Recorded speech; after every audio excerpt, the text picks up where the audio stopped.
Grafton Tanner is the author of Circle of the Snake, Nostalgia and Utopia in the Age of Big Tech.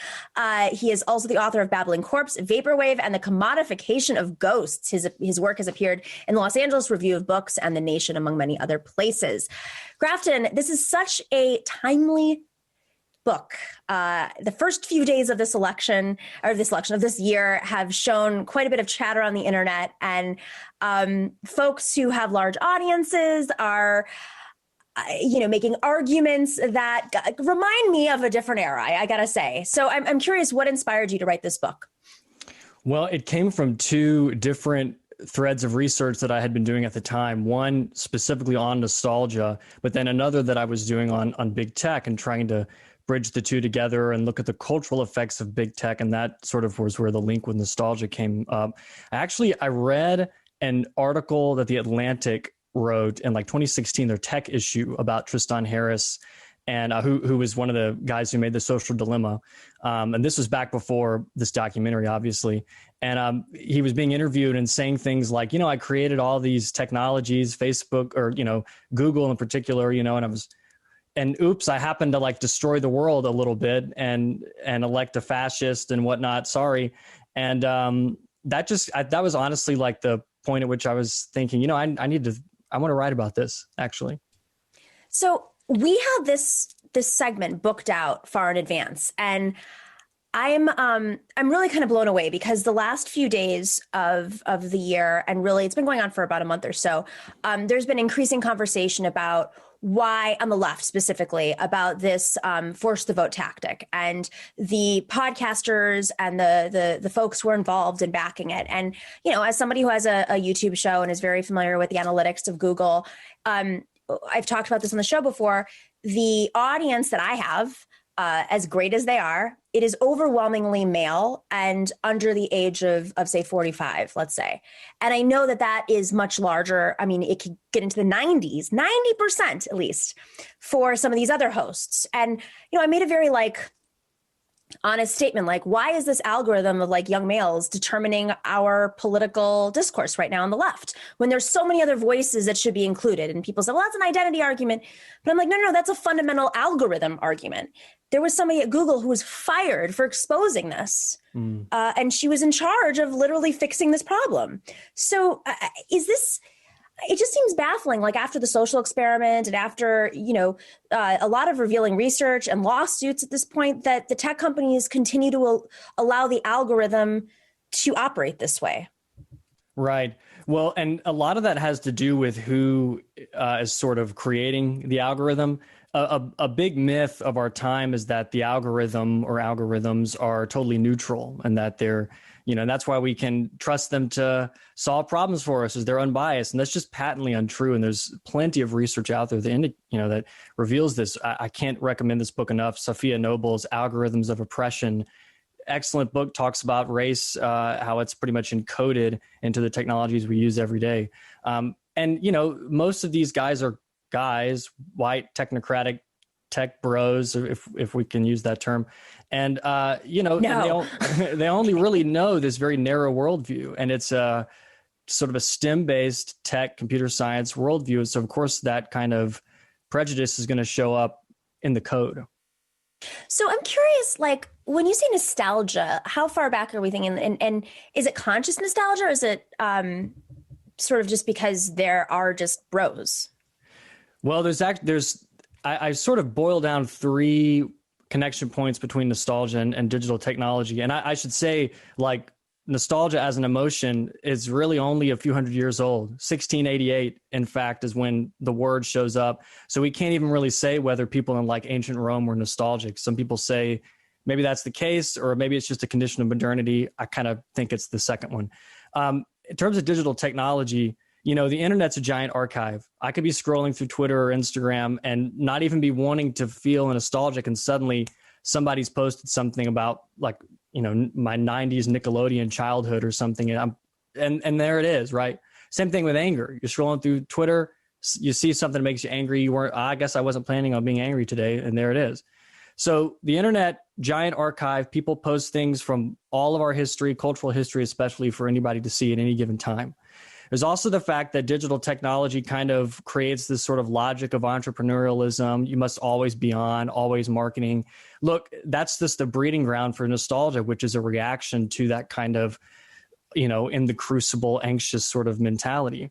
And then finally, there's just the fact that most of the culture we consume through Spotify, Netflix, any of these kinds of streaming platforms helps to facilitate a kind of nostalgia, because these companies gather tons of data on us as users and then pretty much project that data forward and say, if you like this, you're going to like this. And the second thing is pretty much just like the first. And so those are the three main kind of connection points, if you will. So where does it go from being nostalgic of like the slime being dropped on the head on Nickelodeon to other forms of nostalgia? You mean like more reactionary kind of like, yeah. Well, like political nostalgia, and especially if it's nostalgia among, when you're saying that this is the audience, like for instance, let's use this argument of being a YouTube show where it's all like white men, like I'm going to guess like majority of white men are going to have different nostalgia than say I have, or someone who grew up in a different community or a different country. Absolutely. Well, so if we want to use two terms that get thrown around with nostalgia, because nostalgia is, if it's an emotion, we can agree that it's an emotion, it could be used in unproductive or productive ways, just again, like anger. And so Svetlana Boym was this nostalgia scholar, early 2000s. She wrote, there's reflective nostalgia, which can be kind of productive, kind of melancholic. You're wistful, you're yearning about the old days, but that's kind of it. And then there's restorative nostalgia, where you go, no, that's not it. I'm going to take the next step, an action step. We got to get back to the origin point. We got to make things good again, because things are so bad in the present. Okay. So I think that over the past 20 years or so, this second restorative strain has kind of won out, because it's more easily commodified. You could, a company could sell you the thing to get you back there, so to speak. And then politicians can appropriate it too. They could say, hey, let's mobilize a lot of people. If you believe in me, we'll get back there to that point. We'll go and remake things great again. And this was Donald Trump's tactic pretty much. It's fascinating. And how much of this is there's an emotion of nostalgia, and then you mentioned there's like anger also. Why doesn't happiness play as much of a role, at least on the political side? If you're going to say, Donald Trump, and he throw back to a time, make America great again. Why doesn't happiness have that same kind of reaction on folks or effect? Well, specifically about nostalgia, the nostalgic person looks around and says something is not right. Something's been lost, and I feel it. And, then the next step is where things go wrong. Like, what did get lost, and, people then suddenly start to yearn for like the era of Jim Crow or something heinous like this, right? Or not, they yearn for a different period. It could just be like their childhood or something. But so this sort of dissatisfaction with the present, there's a quicker link from that to a kind of anger that can be more easily mobilized. Is that kind of like what you're... Yeah, it's just interesting because, there's so much conversation about like technology, Twitter, social media being anger machines. They're just like if one person is nostalgic and angry about, missing the Jim Crow era, and then you have people of color being angry at that, it like feeds off of each other. And then, and doesn't that kind of affect the algorithm as well? Well, it's generated by the algorithm essentially, because look, the social media business model for the past decade, the one that made people like Zuckerberg extremely wealthy, is to try to, get sustained attention, get your eyeballs on the screen at any, all the time, every day for hours on end. And one way that they do that, or one way you can easily do that, is by trying to get people really angry and outraged. And then they're looking and they're scrolling. It's really effective. But nostalgia is also just as effective. They both sort of hold your attention where you really want more. And the more attention that's paid to, Twitter, Instagram, social media, what have you, the more money that's generated thanks to advertising revenue. This is a business model. It doesn't have to be the business model, but it is. How conscious are all the tech companies? We have a sense of Facebook and their work with Cambridge Analytica, but how conscious is like Twitter or Amazon, or I don't know how far this goes. They're all pretty much using the same business model. And so, you know, they can signal their consciousness all they want, but they are, you know, kind of the logical result of this sort of, you know, unfettered, deregulated tech capitalism. So, and this is one of the issues I have with the social dilemma is a lot of these ex-technocratic guys were coming out saying, you know, we can just if only we could just press a button and then the whole thing disappears.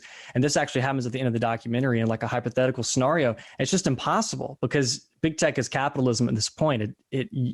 Capitalism relies on it, you know? So their consciousness can only go so far. It really has to be, there has to be some regulation in place for them to change, I think. And so there's a lot of talk about this, right? And coming out of the Trump administration, but it's not going away. And there are, we'll get to some of the other tools that are out there that are kind of exacerbating it. But what regulation is possible at this point? Like, what can you do? I mean, you're not going to shut it down. Is it state takes over Facebook or? I mean, I'm in support of like a publicly owned, a public option for social media. I mean, so that would obviously require breaking it up completely. Force the vote. No, sorry. Well, yeah, I had to go there. But that's going to be pretty impossible because, you know, the idea that like the private sector just flourished and then the state withered in its shadow or something. Look, they work in tandem. I mean, that's just kind of sort of how neoliberalism works, is that the state pretty much gives the permission through deregulatory laws for something like big tech to even get as big as the companies are, you know? I mean, Amazon can't get this big without the permission to do so, you know? And so, you know, until the day comes that there's some monopoly busting legislation on the table, they're going to keep you're going to keep running the show. But even if there's monopoly busting legislation, it's just it's like it's so big now. It's how do you break apart Facebook? How do you break apart Amazon, which is just literal, and Google, of course. Hi, Google, which is just taken over literally every aspect of our lives. I mean, Amazon, people's server, you know, they're using their servers. It's hard to even say, you know, listen, I want to be out of this. I will no longer use Facebook. That's fine. Like the only reason I use Facebook is because it's a directory for me now. It's literally it. It's like, and our show goes up there. But personally, I use it because I don't know how to reach my friends and family anymore. Yeah, you got to get off. Listen, and let me tell you, I'm like the last person to tell someone to take like a digital detox because, I mean, you know, I have friends of mine who they run their own companies or whatever. They have to use Facebook, you know, and they hate it, but it's the only way they're able to get word out or whatnot. I can attest that not being on it, or while I was on it, I felt pretty miserable. But look, you're absolutely right. These things are entrenched, you know, and they're international.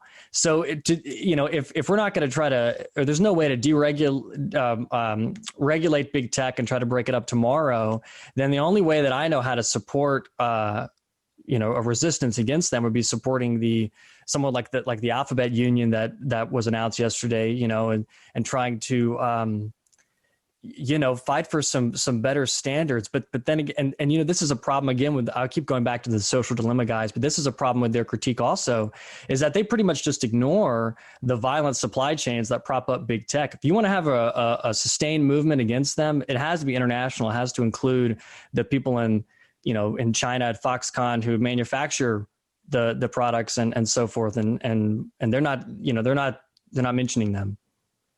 That's fascinating. So in terms of this supply chain, like what would it be? Boycotting Foxconn, boycotting some of these companies in the supply chain that are overseas, or even if they are overseas and they're exploiting workers or literally extracting resources from communities that have no choice.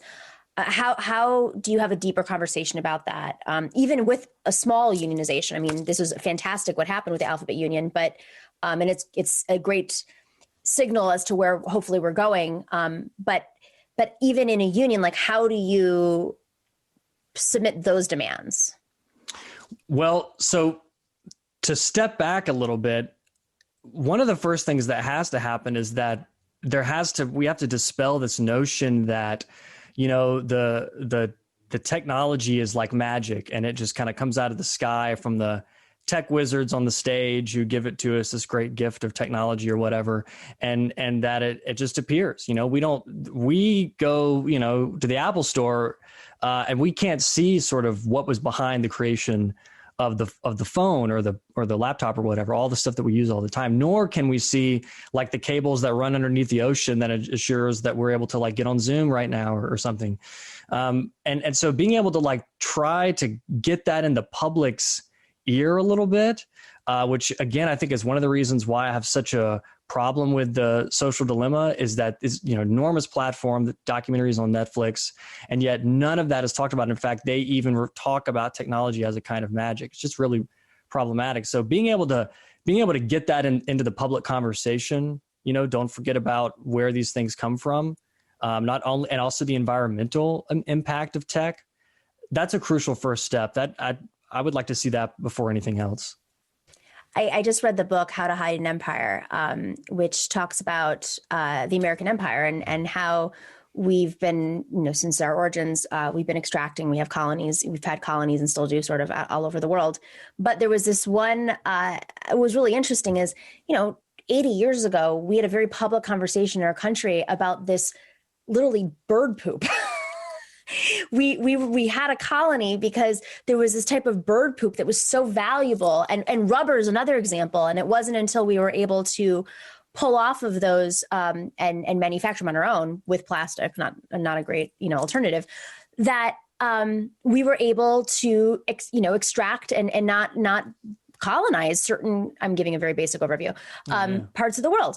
But there was a very public conversation about it. That's what I'm trying to say. It was on the cover of all the papers. The public was very involved. You had lawmakers engaging in it. And it's just so interesting how there's such a disconnect now. And I think that's a really important point you make, because we have shifted so much in society that we don't even recognize like how much of our lives are continue to be built off of not just hurting the environment, but ripping apart communities and exploiting people all over the world. And that's what the trade deals are about. But through the tech lens, that's a very important point. Yeah, and I think that the reason that we had pretty much a decade, like the late 2000s up until about the election of Donald Trump / Cambridge Analytica, you had about a decade of people like Steve Jobs on stage and people giving TED Talks, and that whole genre of extemporaneous kind of speaking about technology in a way where it's just like really magical and it's for you. And I mean, like the iPhone is an amazing invention, but the way that it was talked about, you have to go back and do a lot of rhetorical surgery, if you will, to try to get people to think differently about it.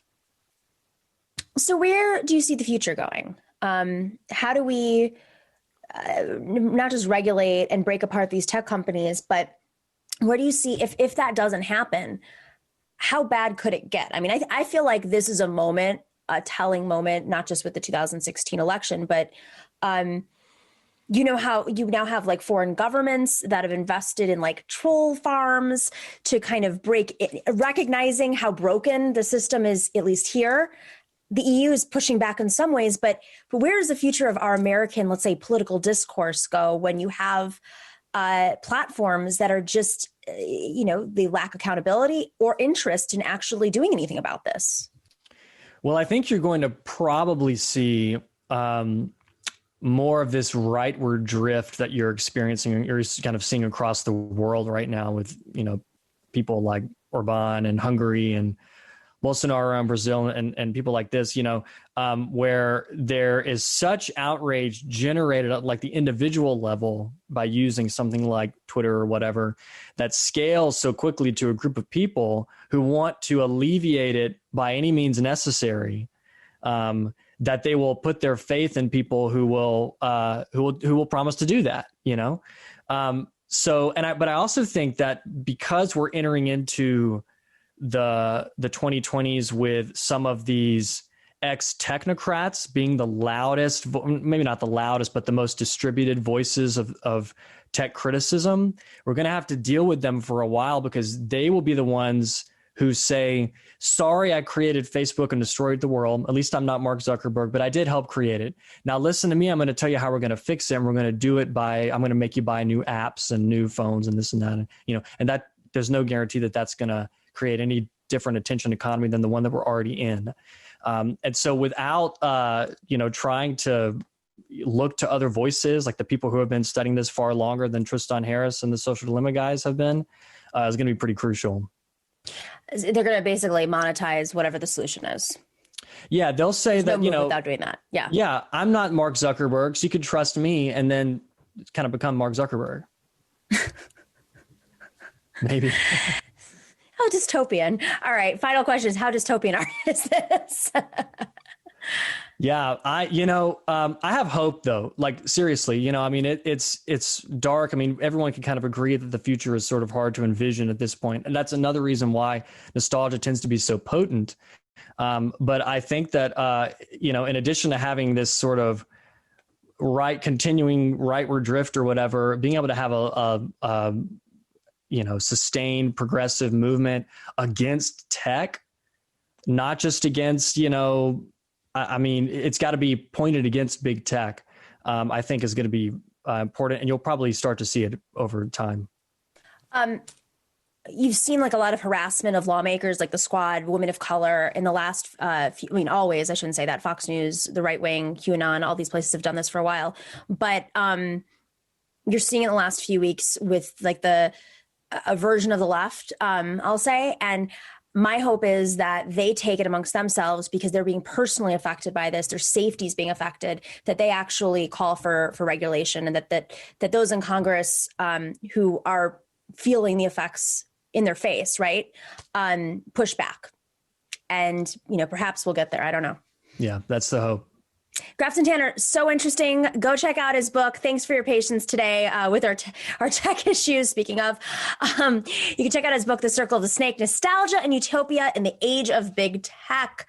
This is a very important book to read in 2021. So we appreciate your work. And thank you. Thanks for watching and listening to The Nomiki Show. But remember to click like and subscribe on YouTube, and please share on social media. If you're not already a patron, please join us for as low as $5 a month on patreon.com/The Nomiki Show for early and special content. That investment makes a huge difference. We are not corporate media raking in the dough. It's really you guys that are keeping us going. So please consider being a patron. And to our current patrons, thank you so much. We are incredibly grateful to you. We also now have swag. So check us out on thenomikishow.com to get your mugs, your totes, and your stickers.